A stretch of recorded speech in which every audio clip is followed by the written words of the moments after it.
This is the Xbox ROG Ally X, Asus's most recent device in the Ally X series. I've been using it for about 2 months now, and in today's video, I'm going to take you guys through the battery life, performance, emulation, and why you might or might not want to pick up this device for yourself. Let's get into it. So, jumping straight into the first impressions of this device, as soon as you pick up this device, it is a very premium feeling device. It is a bit more on the bigger side, so you can see it has a bit of heft to it. Obviously, it does have the Xbox layout to it, so you've got the ABXY buttons over here, you've got the inverted thumbsticks, you've also got a brand new Xbox button on the top left, right next to the Armory Crate button. This button takes you to a quick panel where you're able to launch some of your most recent games, you're able to switch performance profiles, you're able to start screen recording, screen sharing, and a whole list of other things as well. This device does have Windows 11 native. That means you're able to install all of your favorite applications and games. You're not really restricted to any ecosystem. I've been able to play games from Steam, GOG, EA, Rockstar Games without any real issues. And because it's a full Windows experience, you are able to install pretty much anything. Emulators, launchers, mods, you name it. The flexibility of this device really is its biggest strength. Now let's talk about performance, because that's really where this device shines. In terms of raw power, this is probably one of the best handheld devices on the market right now. Most modern AAA titles run really smoothly on this device. And my favorite thing is the fact that you can switch between performance profiles. So you can go between silent, performance, and turbo mode, which allows you to prioritize either battery or performance, depending on your needs at the time. I've managed to play several games on this device. I'm running Spider-Man right now, but I've also played Red Dead Redemption, Hogwarts, and several other titles. What I can say so far is that this handheld handles them comfortably. Because of the 80 watt-hour battery in this device and the brand new Z2 Extreme processor, you are able to run brand new titles at very, very stable frame rates. For Spider-Man, Red Dead Redemption, and Battlefield, I've managed to average between 40 to 50 FPS on the turbo preset. If you clock it down to performance or silent, you obviously do get less frames, but with the added benefit of drawing less power and therefore having a longer battery life. Emulation has been the most fun thing on this device. That was actually one of the reasons why I decided to pick up a gaming handheld. My emulator of choice is EmuDeck. You are able to install games from any previous device console, which is really, really good.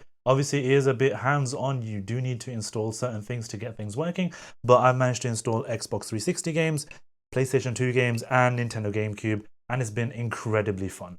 There's something about having your OG games from your childhood and just being able to launch them and play them whenever, wherever you want. One of the games I really wanted to try out was Burnout 3 Takedown. It is honestly my favorite game as a kid, and I enjoyed it so much. And just having it on my Xbox ROG Ally is just the greatest thing ever, because I can just launch it, play it, just have fun whenever I want, whenever I need. And it just brings back so much nostalgia. So if emulation is something that you'd be interested in, I'd strongly recommend considering a gaming handheld, because you're just able to launch up your favorite games from your childhood and just kick back, relax, and just have fun.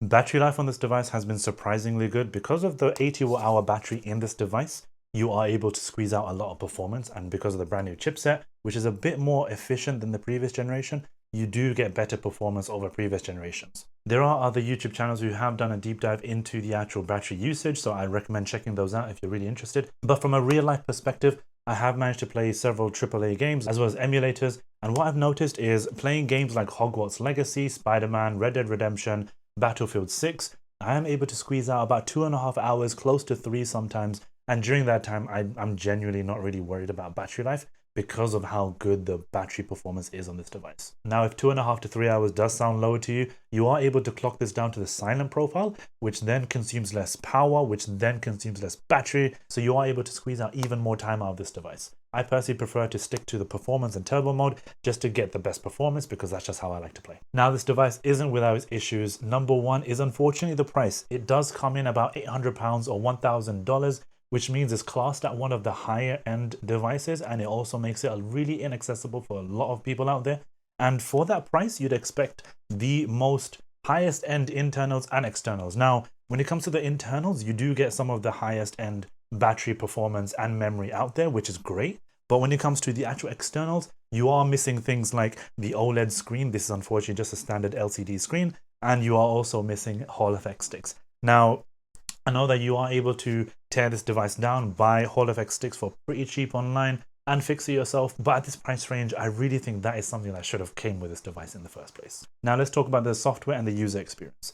Asus and Xbox obviously teamed up to build this device. Xbox weighed in when it came to the actual software side of things, they built out a brand new launcher experience, which is called the Xbox Launcher. It is a pretty sleek looking experience and it does function pretty well. However, my issue is just the fact that it is quite cluttered. There's a lot of things going on here. You can see I'm just scrolling down the interface and it kind of like really shoves Game Pass down your throat. Me personally, I'm not a Game Pass user. I know that many of the viewers might be. So if you are a Game Pass user, you might like this. Hey, I might just use Game Pass at one point because this device does automatically come with Game Pass trial. As soon as you boot it up, which you're able to redeem and use and just have fun gaming on Game Pass, which is great. And I plan to use it at some point. But personally, right now, I'm not a Game Pass user and I just prefer just to have my games local. And with that said, because of my personal experience with the Xbox Launcher, I have personally preferred to use Armory Crate instead.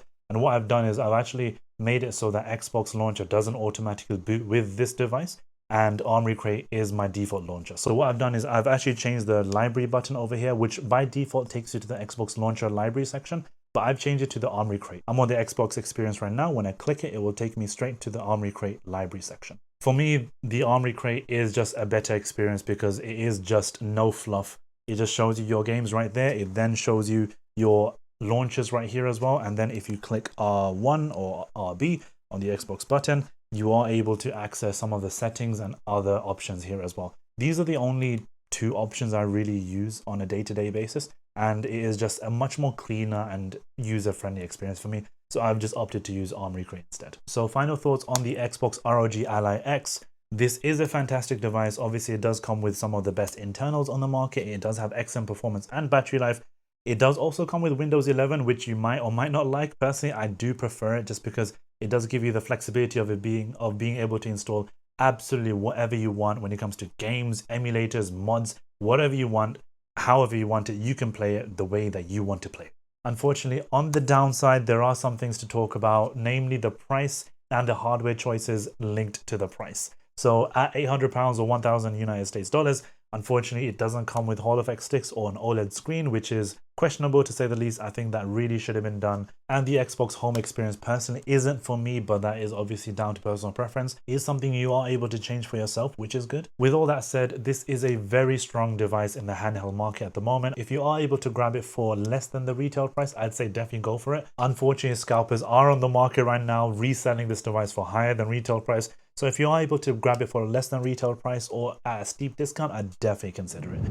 If you found this video helpful, please drop a like. If you have any questions on the Xbox ROG Ally X, drop a question down below. Thanks for watching and I'll catch you guys in the next video.